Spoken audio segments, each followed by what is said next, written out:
आमे साधारणतः भाबु जे कोनोसी व्यवसाय जेते अधिक लोक रहिबे सेते भल किंतु जदि कुहाजाए जे बेले बेले अधिक कर्मचारी नियुक्त कले उत्पादन बढ़िबा बदलरे उल्टा कमी जाए आश्चर्य लागुछि नुहे कि आज आमे अर्थशास्त्रर एक मौलिक नियम भितरकु जाई एही रहस्यर समाधान करिबा।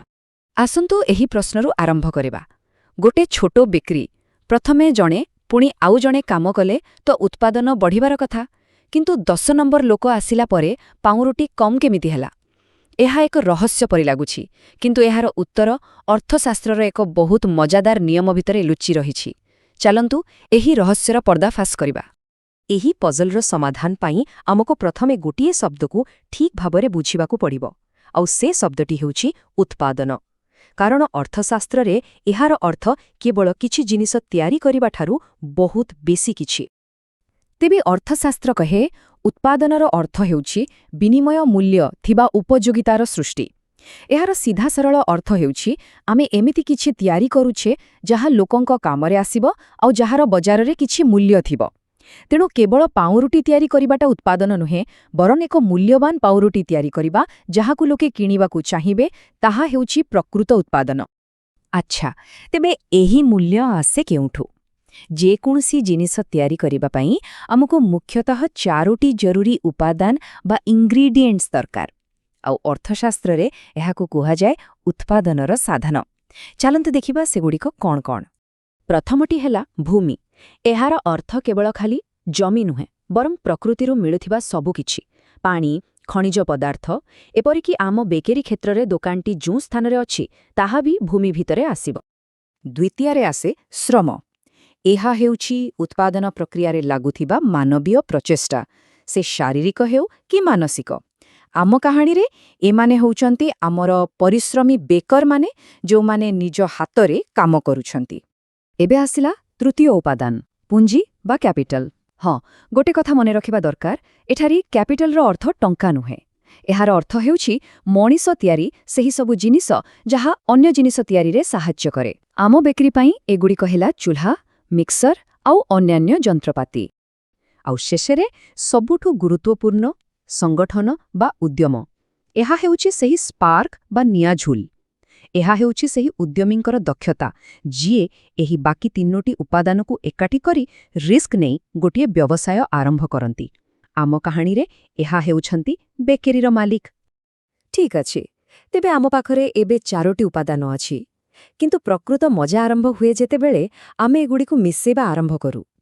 कोन हुए जेतेबेले आमे एही उपादान गुडीकर अनुपातकु बदलै दियो। एहा ही आमकु आमर मुख्य नियम परिवर्तनशील अनुपात सूत्र आड़कु नहीं जीव। हेले एही नियम को बुझिबा आगरु आउ गोटे कथा जानिबाकु पड़िबो। आमर उपादान 2 प्रकारर होई पारे। किछि जिनिस अछि जहाकु आमे चाहिले भी हठात बदलै पारिबा नै। एगुडी कहेला स्थिर साधन जेमिति कि आम बेकरीर आकार किंबा चूलार संख्या। आउ किछि जिनिस अछि जहाकु आमे सहजरे बदलै पारिबा। एगुडी कहेला परिवर्तनशील साधन जेमिति कि आमे केते जण बेकर नियुक्त करूछु। चलंतु एबे सीधा कथा को आसीबा। एही टेबुल को देखिले हुए तो टिके जटिल लागि पारे किंतु चिंता करंतु नाही। एहार मूल कथा बहुत सरल। एहा देखाउछि जे जेतेबेले आमे गोटिए स्थिर आकारर बेकरी रे जणक परे जणे बेकर जोग करूछु आमर मोट उत्पादन केमिति बदलछि। आसंतु एहार 3टी पर्याय को गोटी गोटी करी बुझिबा। प्रथमे आसे सबुठु भल समय। एहाकु कुहा जाय प्रथम पर्याय बा वर्धिष्णु उत्पादन। एहा हेउछि इनक्रीजिंग रिटर्न्स। एही समयरे सबु किछि जेमिति जादू भली काम करे। आरंभरे जेतेबळे आमे बेकरी रे द्वितीय किंबा तृतीय बेकरंकु जोग करू कामर दक्षता आशा ठारू अधिका बढ़ी जाए। काहिंकी कारण सेमाने काम बांटी नियंती। जणे मैदा चकटे आउ जणे चूलारे सेके आउ जणे पैक करे।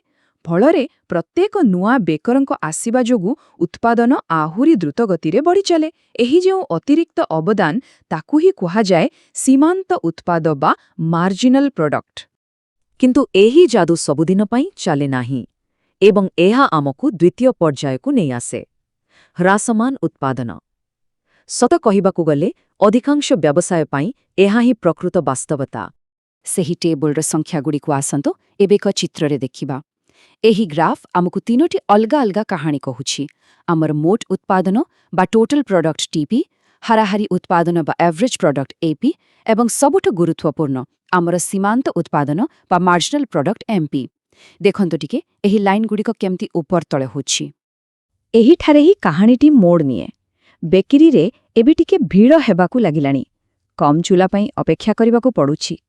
ଫଳରେ ଜଣେ ନୂଆ ବେକେରୀ ଯୋଗ କଲେ ମୋଟ ଉତ୍ପାଦନ ତ ବଢ଼ୁଛି, କିନ୍ତୁ ତାଙ୍କର ନିଜସ୍ୱ ଅବଦାନ ଅର୍ଥାତ୍ ଆମର ସେହି ସୀମାନ୍ତ ଉତ୍ପାଦ ବା ମାର୍ଜିନାଲ ପ୍ରଡକ୍ଟ ଏବେ କମିବା ଆରମ୍ଭ କରେ। ଆଉ ଶେଷରେ ଆମେ ପହଞ୍ଚିଯାଉ ଏକ ଏମିତି ପର୍ଯ୍ୟାୟରେ ଯାହା ଶୁଣିବାକୁ ଟିକେ ଅଜବ ଲାଗିପାରେ। ତୃତୀୟ ପର୍ଯ୍ୟାୟ, ଋଣାତ୍ମକ ଉତ୍ପାଦନ। ବର୍ତ୍ତମାନ ବେକରୀରେ ପୁରା ବିଶୃଙ୍ଖଳା। ଏତେ ଲୋକ ହୋଇଗଲେଣି ଯେ ସେମାନେ କାମ କରିବା ବଦଳରେ ପରସ୍ପରକୁ ଧକ୍କା ମାରୁଛନ୍ତି, ପରସ୍ପରର କାମରେ ବାଧା ସୃଷ୍ଟି କରୁଛନ୍ତି। ଆଉ ଏହି ସମୟରେ ଆଉ ଜଣେ ବେକରଙ୍କୁ ଯୋଗ କଲେ ଉତ୍ପାଦନ ବଢ଼ିବା ତ ଦୂରର କଥା, ପ୍ରକୃତରେ ମୋଟ ଉତ୍ପାଦନ ଆହୁରି କମିଯାଏ। ତେବେ ଏହି ଗ୍ରାଫ୍ରୁ ମୁଖ୍ୟ କଥା କ'ଣ ଶିଖିବାକୁ ମିଳିଲା? ଦେଖନ୍ତୁ, ପ୍ରଥମ ପର୍ଯ୍ୟାୟ ସେତେବେଳେ ସରିଯାଏ ଯେତେବେଳେ ନୂଆ ଲୋକର ଅବଦାନ ବା ଏମ୍ପି ଶୀର୍ଷରେ ପହଞ୍ଚି ତଳକୁ ଖସିବା ଆରମ୍ଭ କରେ। କିନ୍ତୁ ସବୁଠାରୁ ଗୁରୁତ୍ୱପୂର୍ଣ୍ଣ ମୁହୂର୍ତ୍ତ ହେଉଛି ଯେତେବେଳେ ଏମ୍ପି ଲାଇନ୍ଟି ଶୂନ୍ୟକୁ ଛୁଇଁଯାଏ। ମାନେ ନୂଆ ବେକର ଜଣକ କୌଣସି ଅତିରିକ୍ତ ଉତ୍ପାଦନ କରେ ନାହିଁ, ଆଉ ଠିକ୍ ସେହି ସମୟରେ ହିଁ ଆମର ମୋଟ ଉତ୍ପାଦନ ବା ଟିପି ସବୁଠାରୁ ଅଧିକ ହୋଇଥାଏ। ତାପରେ ସବୁକିଛି ତଳକୁ ଖସେ। ତେବେ ଏସବୁର ମାନେ କ'ଣ? ଦେଖନ୍ତୁ, ଏହା କେବଳ ଏକ ଥିଓରି ନୁହେଁ। ଏହା ପ୍ରତ୍ୟେକ ବ୍ୟବସାୟ ମାଲିକଙ୍କୁ ସେହି ସ୍ୱିଟ୍ ସ୍ପଟ୍ ଖୋଜିବାରେ ସାହାଯ୍ୟ କରେ। ମାନେ ସେହି ଜାଗା ଯେଉଁଠି ସେମାନେ ସବୁଠୁ ଅଧିକ ଫାଇଦା ପାଇପାରିବେ। ଏହି ନିୟମ ସେମାନଙ୍କୁ କୁହେ, ଏଠି ବର୍ତ୍ତମାନ ଅଟକି ଯାଅ, ଆଉ ଜଣେ ଲୋକ ନିଯୁକ୍ତ କଲେ ଲାଭ ବଦଳରେ କ୍ଷତି ହେବ। ଏହା ହିଁ ହେଉଛି ଦକ୍ଷତାର ପ୍ରକୃତ ରହସ୍ୟ। ତେବେ ଆମେ ଆମର ମୂଳ ପ୍ରଶ୍ନକୁ ଫେରିଆସିବା। ଦଶମ ବେକର କାହିଁକି କମ୍ ପାଉଁରୁଟି ତିଆରି କରେ? ଆଶା କରୁଛି ଏବେ ଆମେ ଉତ୍ତର ଜାଣିସାରିଲେଣି। ଏହା ହେଉଛି ହ୍ରାସମାନ ଉତ୍ପାଦନର ନିୟମ। ଚାଷ ଜମିରେ ଅଧିକ ସାର ଦେବାଠାରୁ ଆରମ୍ଭ କରି ଗୋଟିଏ ସଫ୍ଟୱେର୍ ଟିମ୍ରେ ଅଧିକ ଇଞ୍ଜିନିୟର ଯୋଡ଼ିବା ପର୍ଯ୍ୟନ୍ତ ଏହି ନିୟମ ସବୁଠି କାମ କରେ।